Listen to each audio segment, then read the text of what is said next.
With Doublelift after Team Liquid, I would say, clinically took out Fangwu Buffalo. You have now played them 5 times over the course of the last week. Did that make it easier to go into, even though it was a high-pressure game?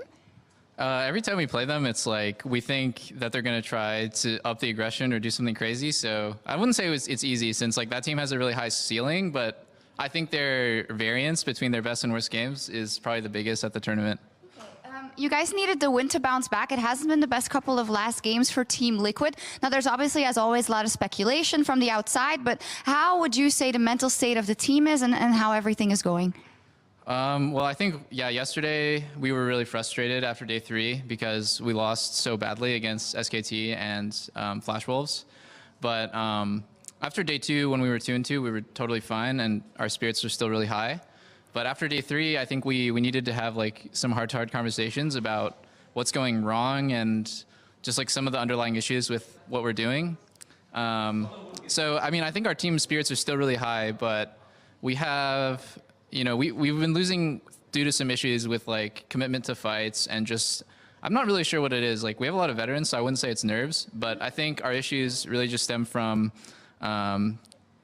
indecision, like hesitation, and just that 1 second of hesitation can lose you the whole game. So we were really just talking about how we want to play our game, and that's our goal for the rest of the group stage. Yeah, that sounds like a good read on what kind of the meta has done to this tournament. You know, it is about those split-second decisions. You've been in this situation a couple of times with other configurations of teams. How would you compare it to that? And what did you kind of learn from those situations to make sure that you can put it all in all in those next games?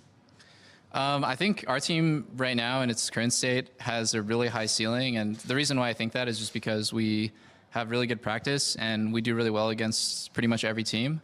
But the issues on stage, like I said, they just stem from hesitation, which, I mean, every roster I've been on kind of has that issue, and I hope I'm not a part of the problem, but maybe some of the things that I'm doing are. So we're just like really working on, yeah, that thing. Like when you watch a really beautiful game, a really beautifully executed game, there is none of that. Like, people just go in and the whole team is backing that person up. So that's kind of our team's mentality, and we're trying to reinforce that.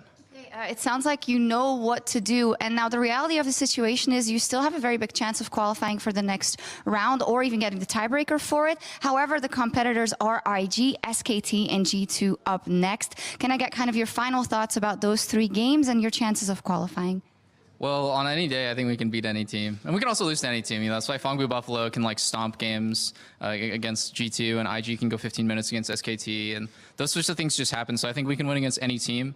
And also, Faker, I was talking to him earlier today, and he said he wanted to meet me in the finals. So I'll meet him in the finals. Okay, fantastic. If that's not a promise, I don't know what is. Thank you very much, Doublelift. Very insightful interview. Good luck in the rest of your matches. We're going to take a quick break. When we come back, it is G2 versus IG. So